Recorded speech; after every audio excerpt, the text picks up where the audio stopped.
Marking its 40th anniversary in 2022, Blue Door is the largest emergency housing provider in York Region, providing life-saving support to children, youth, adults, seniors, and families at risk or experiencing homelessness.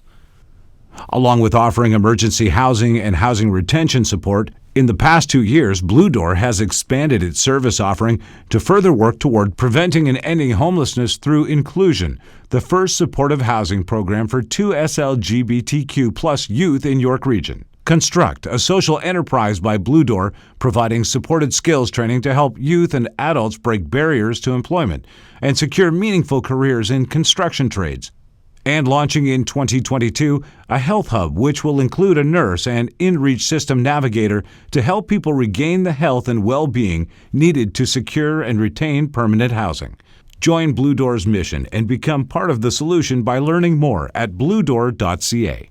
We at On the Way Home would like to acknowledge the original stewards of whose lands this podcast is recorded on. In York Region, we recognize we're on the traditional territories of the Wendat, the Haudenosaunee, and the Anishinaabe peoples, and that this is the treaty lands of the Mississaugas of the Credit.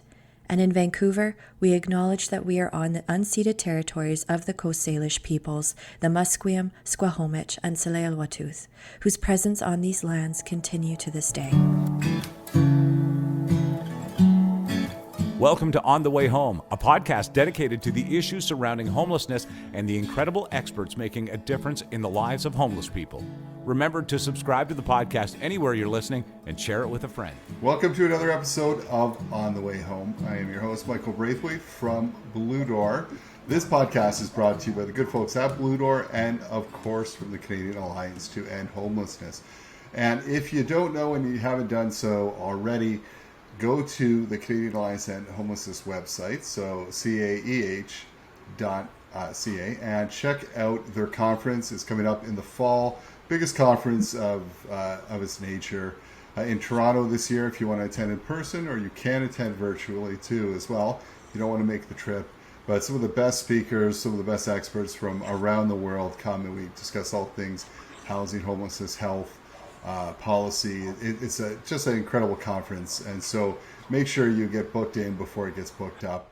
As well, of course, they're always working on Built for Zero communities and doing their work around that. So check that out. If your community is interested in becoming one, just reach out to the good folks at the Canadian Alliance to End Homelessness. They're doing great work there.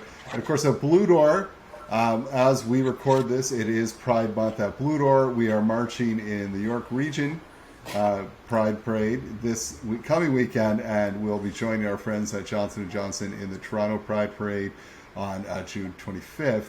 And for us at Blue Door, we did something a couple of years back that we're intensely proud of. We have a program called Inclusion, INN, like an inn you stay at, inclusion, of course, and that was designed for 2 LGBTQ+ youth experiencing homelessness. There's nothing of that nature in our region, which is made up of 9 different municipalities. It take an hour to drive across. We had not one, but 2 different surveys showing this was desperately in need for young people from that community to feel safe. So we stepped up. We're doing that. It's continuing to grow. We listen to the feedback of our lived experts who live there. So we're always tweaking that program and looking to grow in the future. So that's pretty cool. Very proud of that. But hey, I don't want to keep our amazing guest waiting today. I'm really excited about today's guest. Comes to us from the U.S. Let me tell you a little bit about our awesome guest today. And of course, the links to this guest will seem pretty obvious, and why it's linked to this podcast on housing health across the world. So today we have Dr. Robb Kelly, who is a PhD and a sought-after recovery expert who believes in treating the causes of addictions and not the symptoms, which is awesome. Dr. Kelly has appeared on such shows as The Doctors, Eye Opener, Good Morning Texas, Ken's 5 Morning News. He's a frequent contributor to radio and print interviews, including The Jim Bohannon Show, Miracles in Recovery, USA Today, and participated in McLean Hospital, it's the Harvard Medical School study, on the stigma associated with mental illness. Dr. Kelly hosts his Sober Celeb Show on KLIF Radio in Dallas, and currently hosts the Breaking Through Addiction podcast. You've got to check this out if you haven't already, featuring special guests discovering a variety of mental health issues. Dr. Kelly's created Let's Get Back to 98% Recovery DVDs used in prisons and recovery treatment centers throughout the U.S. He has lectured on addiction and trauma at high-profile universities, national conferences, treatment facilities, public schools, churches, business organizations, and hospitals. Dr. Kelly is currently the CEO of the Robb Kelly Recovery Group, an addiction and mental illness recovery coaching company he created based on extensive research and behavior studies that he conducted over the past 20 years. Dr. Kelly shares his personal highs and lows as he struggled and overcame crippling alcoholism in the November 2019 release of the book, Daddy, Daddy, Please Stop Drinking. So not only is he an expert, he is a lived expert. Dr. Robb, welcome to the show. Thanks, Michael. That's an introduction. I'll have to read that myself one day. Sounds really good. Good to be here, man. Thank you for having me, guys.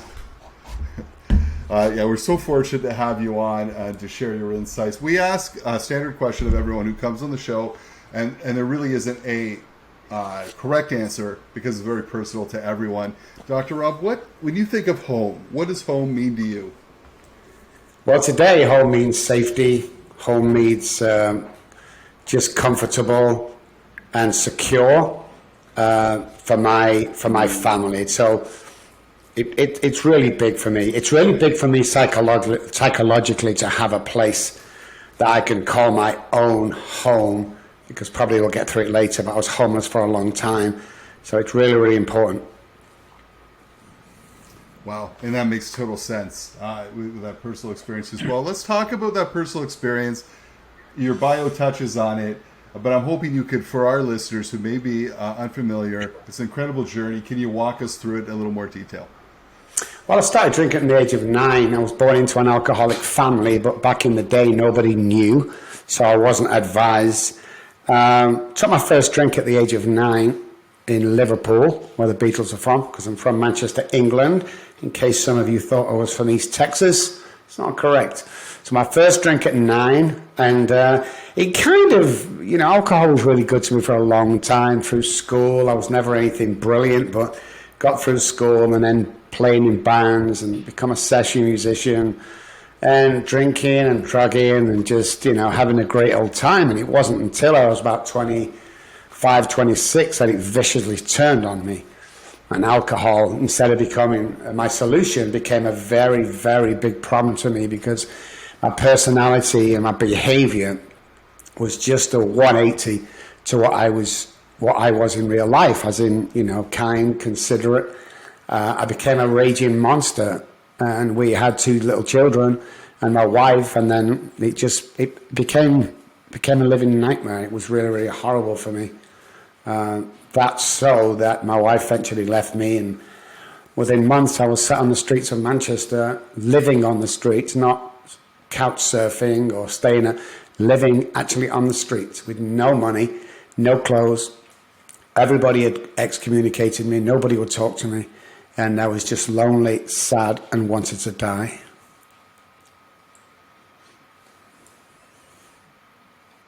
Wow. Thank you so much for the courage to share that story. I mean, wow. And so let's talk about that lived experience in your journey. I think in everything you do, not only are you an expert, and you as your bio showed, but having that lived experience, how does that influence the work you do on a daily basis?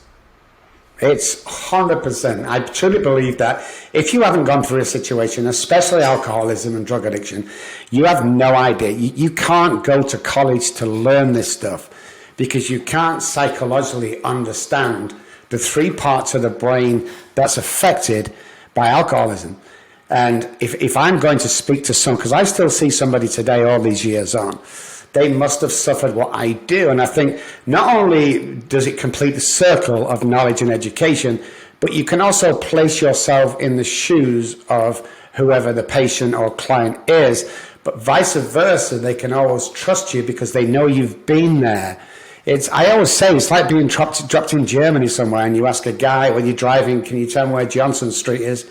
And he says, well, I've never been there, but I think if you turn left and right, it may be on the left. You're not going to get to Johnson Street. But if you stop another guy, can tell by Johnson Street, oh yeah, I used to live there. I know exactly let me show you exactly where it is. I'm going to get to Johnson Street. And I think it's the same in this industry. It's like, many people will argue against this, but after studying this for over 30 years, I know for a fact that the mirroring part of the brain wants me to connect with somebody who's been there and survived and pulled through, because that's all the interesting. Can I survive what I'm going through? And when they see somebody like me who's very, very successful, they go, yes, I can. And we lead them through that with our program. Always to success, never to failure, always success.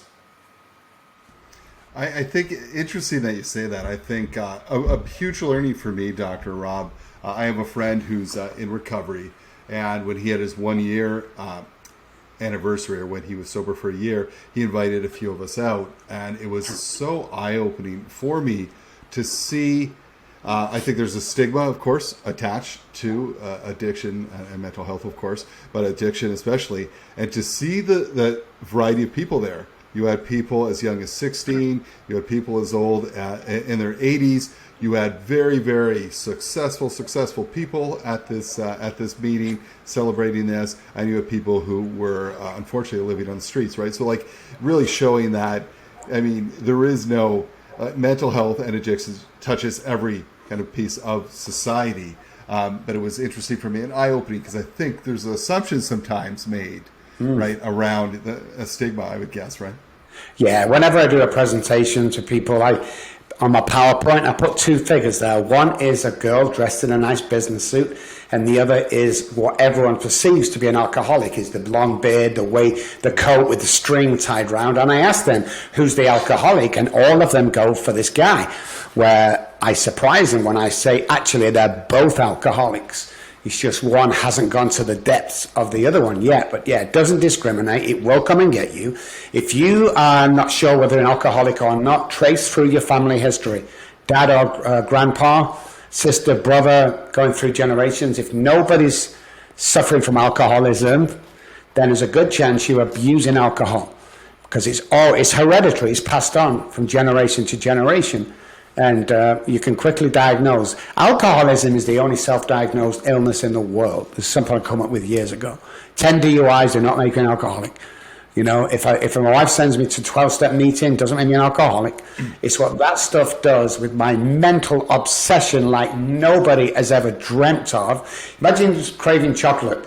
Well, times that by 1,000,000%. And you'll realize what the alcoholic is going through when that click in the brain goes and he needs a drink. There's no stopping him. So when that happens, we become very, very antisocial. The behavior is completely unacceptable. And there's a couple of ways out for people like me, guys. One of them is death, which I tried 5 times, and on 2 occasions it worked, and they brought me back to life on the side of a road. There's long-term prison sentence, or you die. I mean, they're the choices.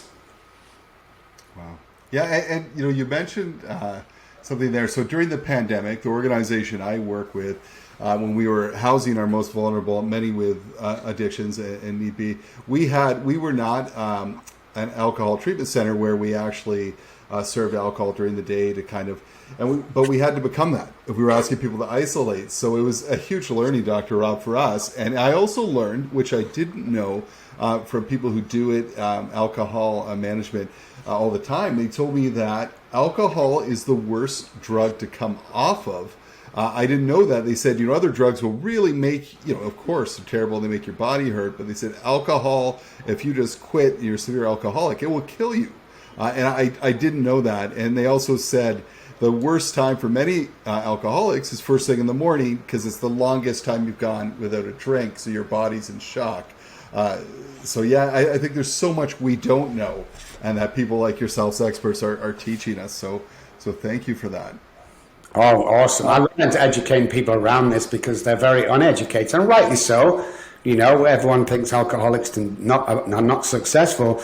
But yeah, you can come off. Now, you can overdose on drugs when the respiratory system closes down. That's what most drugs do, or the heart, you know, clots something when you're taking amphetamines. But when you come off of anything, even heroin, even methadone, you're not going to die. It might feel like you're going to die, don't get me wrong, but you're not actually going to die. The problem with drinking, and the reason why so many people overdose, is when they drink large amounts like I did of vodka or whiskey, what happens is as we're drinking it and we get drunk, it still sits in the stomach. So when we pass out and think we've had enough, there's a bunch of alcohol still yet to go around the body, and as it's processed around the body, you become with a toxicity well above what you should be, just being sick or drunk driving, and eventually alcohol poisoning will kill you. And this is what we don't understand, is like, I carry half a bottle of vodka in my trunk of my car wherever I go. And what that's for is if I get a call to go and collect somebody or someone's ill, I will go there, even if it's a 12-step call. And if somebody is that dependent upon alcohol, I don't want to bring him off. I'm giving him sips, I'm giving him little measures till we get to detox or we get to the hospital, because I don't want a dead guy in my car. And it's really funny, Michael, because when I'm working with people and the first day they're drunk, and I say to them, okay, I want you to drink just this amount today. And you can hear the wife, he didn't say that. He's not telling you to drink, surely. Then you have to explain to the wife, he's like, we're going to get him in detox. He's going to be okay, but we can't just stop him drinking. So that's our biggest saying when you call up, are you drinking? Yes, don't stop right now. Yeah, and that's... People would not know that, right? You're saying that flies in the face of, I can't believe. But once you know, and you understand. They were telling me, this is at Seton House in Toronto, where they have a managed alcohol program. They said some of our clients would have up to 16 tall boys of beer a day. And that's just managing through, right, as a managed alcohol site. Now, I want to talk about something you touched on there. You said I was brought back sometimes. In Canada right now, as I'm sure it's true, in the U.S., there's an opioid crisis resulting in thousands of deaths each year, which is, we had a former mayor who himself is in recovery for years, and he said, I just can't believe a crisis hasn't been declared with thousands of people dying each year, and the attention isn't paid to this. Can you talk with us about how did we get here, and how addiction might look a little different than it did 20 years ago? 20 years ago, we had good old morphine, which was good enough for my mom and my grandma to deliver birth or pain or cancer. They give you morphine. So all of a sudden, the pharmaceutical companies jumped in. How can we make this more profitable? They come out. The latest one is fentanyl, which is probably 1,000 times. I don't know how much it is than methadone. But here's the deal. Morphine. Here's the deal. I say 95% of people that come to me with a heroin had a problem, severe, started in the doctor's office. So we've got to hold some of the medical fraternity, especially the pain med docs that are all over the place in Florida and stuff like that. We've got to start holding them accountable. We've got to start holding psychiatrists accountable. We did a test. Well, I did a test when I first come to America. I wanted to see how easy it was. Why? Because I warned people 20 years ago there's an epidemic regarding pain medication. Everyone laughed at me. But we got 6 psychiatrists. One of them refused, which is still our go-to guy today. But 4 of them wrote prescriptions for Adderall just because they said I can't concentrate. And one of them not only wrote me a prescription for Adderall because I asked it, but didn't even make eye contact with me. I was in there about 20 seconds. He never took his eye off pad. He wrote the pad, handed me, still didn't look me in the face, and I walked out with 90 days of Adderall. That's where the problem is, first of all. So we have to look at that when it comes to drug addiction. The epidemic is huge. Now we go to the pandemic that happened. We have not even seen the tsunami that's coming regarding that. Not only did alcohol go up by 24% in Texas, divorces went up by 18%, suicides went up by 9%. I mean, it's just coming and coming and coming. When a liquor store is considered one of them desperate companies that need to stay open, we know we got some kind of problem in the US, because everyone's turning to drug. We did a test we have a prison over here, you probably heard of it. They put people to death. They don't mess around in Texas. But we're allowed to go in there after about 2 or 3 years of trying. And we would ask the people on death row, do you remember your crime? And most of them would say, no, I don't remember it. I was wasted, I was drunk. And yet you sat on death row for something you didn't do. So which brings us to the conclusion that there is a difference between a Friday night drunk and an alcoholic on a Friday night. One needs to go to jail to sleep it off, probably get arrested in public disorder. The other one needs to go to a hospital or treatment. And the education as well of the general public is there is still a stigma around alcoholism and drug addiction. It's like they're less than. I could probably name 20 actors right now that you will know from your favorite movies who have gone through my company and recovered and gone back and been amazing. I can probably name 100 musicians that you've listened to their records every single week. You've heard these on radio. Go back and sign new record deals. I can name 6 or 7 footballers right now who are still playing in the NFL. One being in the top 5 of the highest paying guy in the NFL. So when we're looking at this, you can recover and you can come back. We become better fathers, we become better sons, we become better husbands or wives, as the case may be. But people don't understand this. It's like, this is recovery. This is it, living proof that there is a life after addiction and alcoholism. And it's not, I didn't have a drinking problem, Michael. I had a thinking problem. Alcohol and drugs have 1% to do with alcoholism and drug addiction. People freak out when I say this. It's just the symptom. It's the end result. It's a bit like spots to my chicken pox. Somebody goes, hey, I see you got chicken pox. How do you know? Can see the spots. Actually, that's the symptom. What I actually have is a viral infection that can kill me. That's what alcoholism is like. There is no cure for alcoholism. There is no cure for alcoholism. But what we can have is that daily reprieve, a stay of execution, where we can do a few simple things every day to keep me on track, to make sure that I never drink ever again, and therefore I can get on with my life. So when we look at the brain, the basal ganglia, which is the repetition part of the brain, with alcoholics, this is what's passed on from generation. There's a chink in it, and that chink goes to self-sabotage. And with alcoholics, it's alcohol, and drug addicts, it's drugs. Alcoholics are born, drug addicts are made. So it's about fixing that chink. Also with alcohol, because it's different than drugs, guys, there's a fine line, but let me tell you the difference. My hypothalamus tells people to drink water and eat food. It's a natural fight or flight part of the brain. Over a considerable period of time, with alcoholics, not drug addicts, it tells an alcoholic to drink alcohol. That's why you see alcoholics go days and weeks, even months. I went months without drinking water and eating food. I survived purely on alcohol because my brain is telling me. And the third part of the brain is our neural pathways, which is learned behavior from our childhood. How many times I've told you can't go to college, Robert, you're too stupid, get down off that chair, you idiot. Jeez, will you get out of my way? I wish I wouldn't have had you kids. All this is the traumatic that we take. So our neural pathways are distorted to self-sabotage. The gateway drug, guys, is trauma. Forget about your marijuanas and stuff. The gateway drug is trauma. Every alcoholic and drug addict has trauma. Every single one. And you go back into trauma, which we've studied for over 15 years, and you look what trauma actually is. Because if you ask somebody what's trauma, they go, well, I've never been raped and I've never been in a plane crash. It's like, no, we go way deeper than that. Way deeper than that from comments somebody made. Oh, you shouldn't wear that, you look fat in that. Oh my goodness, you will never understand. And the correlation between acting out as an adult and the comment as a child, you can't put it together. We can, and when we do, it'll blow your mind. But you don't, well, just because she said this, I'm doing this, that doesn't make sense. It doesn't have to. It's trauma. If you don't sort your trauma out, it'll sort you out. Absolutely, couldn't agree more. On this show, we talk about, taking a trauma-informed approach, and if you don't, exactly what you said. If you don't, and we're always learning.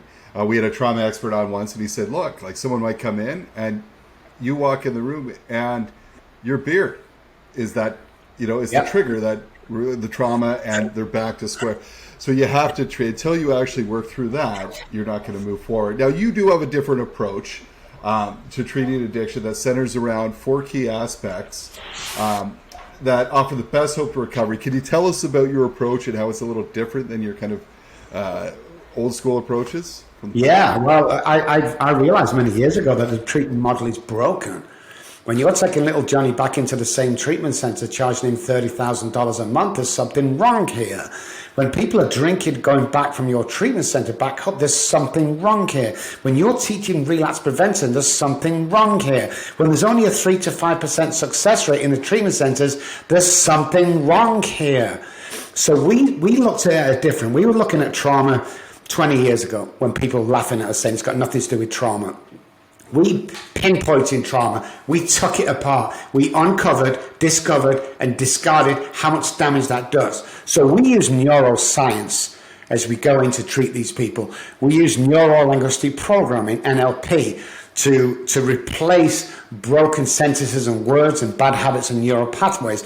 We use somatic experience because the body will tell you way before you relapse that it's going to relapse. And we use brain spotting, which is a direct link from the pupil into the subconscious brain. You see, the reason why all that is very, very important is because we believe repetition strengthens and confirms. This is done on a daily basis, 1 hour a day for 90 days at home. You have to recover in your own environment as problems come up. And once you get this program in the way that we do it, we solidify. That's what we do. And we guarantee, imagine going somewhere, guarantee you'll get that job. Wow, really? It's like you have to give these people hope. In treatment centers, this is what I hear in some of them. Now, don't get me wrong, there's some amazing ones, but this is what I hear in some of them. Okay, there's 30 people here. In 6 months' time, 28 of you would have relapsed. Well, that's telling my brain to relapse. Everything I see, hear, touch, feel, everything is stored in my subconscious brain. And that's why when somebody walks in with a beard, you go straight back there and it pulls that bit of trauma that you should have cleared up years ago, by the way, with your therapist, but the therapist didn't really know that that was trauma that could, do you see what I mean? So when somebody walks in and you all of a sudden don't know yourself and you all of a sudden have something going on, the bad mood, the tantrum, the crave, whatever it is, because of that beard, you're not looking at that beard, but subconsciously you've made that connection. The mirroring part of the brain has seen the beard and has mirrored it with the trauma that you suffered. You might have been molested by someone with had a beard or a schoolmaster, whatever the trauma was, the brain will quickly mirror that. And the mirroring part of the brain is very, very fascinating. You hang around 9 successful people, you will become the 10th. If you hang around 9 depressed people, you will become the 10th. It's like, show me your friends, I'll show you your future. We're communication animals.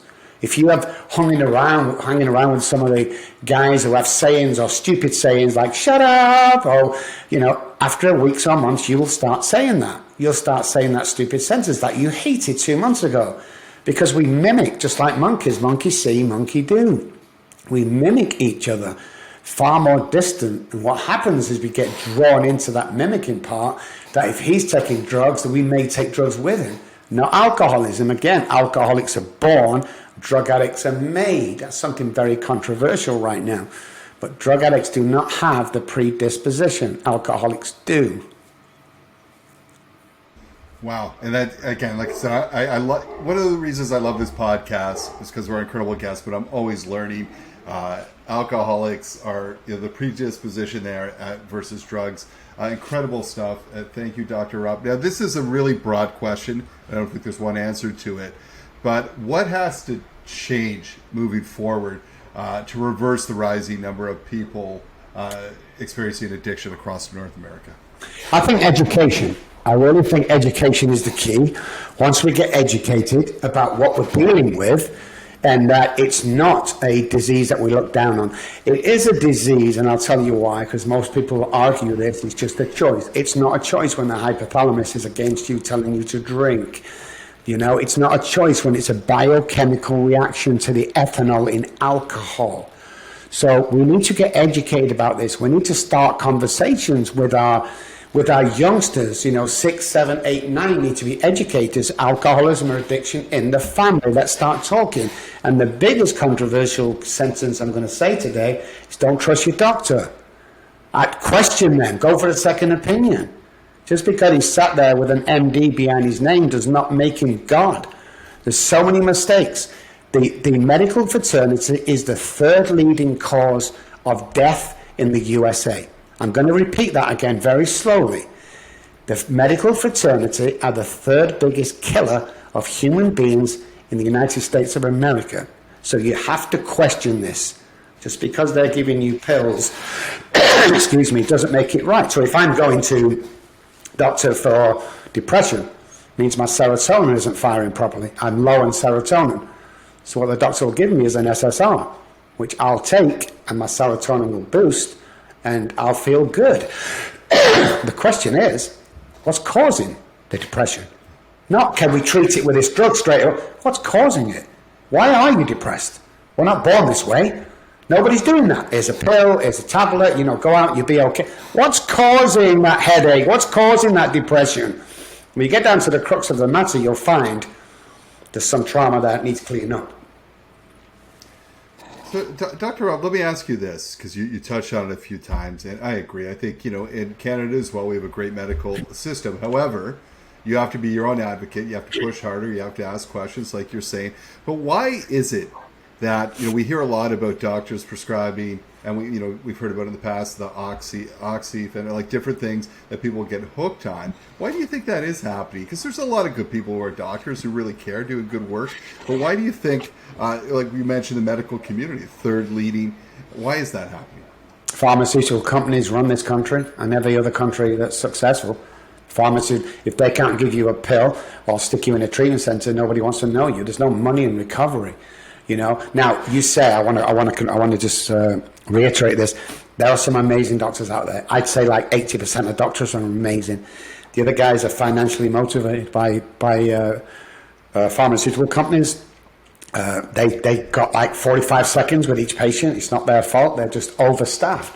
I think the more PAs that come along now and doctors' assistants come up now where they can take the brunt, I think it's better. But most people nowadays are just happy to get medication, just to feel that high. Everybody should be on medication. What you take, you're not taking anything. What's wrong with you? It actually has come to that in America. Now, I'm an American citizen. I'm not standing there from the English, waving across at you guys. I mean, I'm an American. I became American about 2 years ago. I take this country very serious, more than I did England.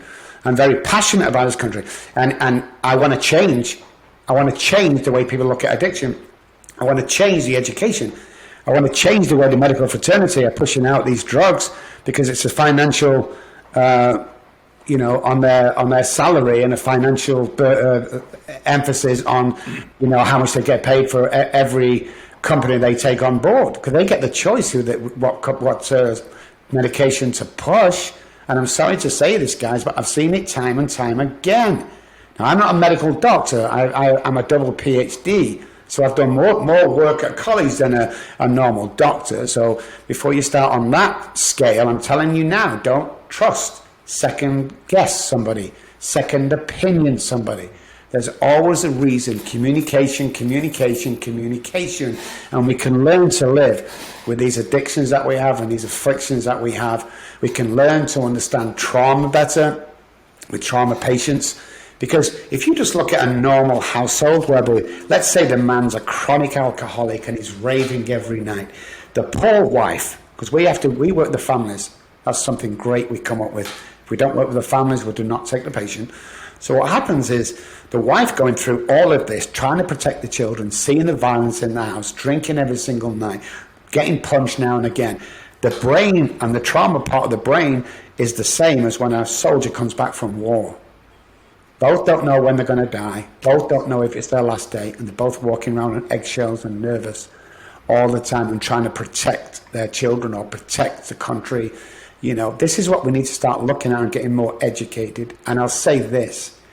Everybody knows somebody who suffers from alcoholism or addiction. And if you don't, it's probably you. Well said. Now, I want to ask you something. What's happening in Canada right now, so in British Columbia, on our west coast, we've recently just seen many harder drugs decriminalized, right? There's the thought of, and there's a big push around safe supply, right? If we could get the safe supply, again, people are going to use, what's killing them is not having safe drugs, is that there's a push for safe supply. I just wanted to get your thoughts around, first, the decriminalization of some of the harder drugs. Do you think that's a good path forward? And your thoughts around safe supply? I've not done too much research, but so here's off the top of my head. There's got to be pros and cons. First of all, the safe medication. There are a lot of people who take this out of desperation. There are a lot of people who take this out of habit. If that can be controlled in somehow, obviously it's always a good thing. When you cross over the line to chronic drug drug taking and chronic alcoholism, then you're gone. There's no way back from that. But what I think we'll see is the average Joe on the streets, as we do our numbers going for the next 5 to 10 years, will be decreasing from overdoses.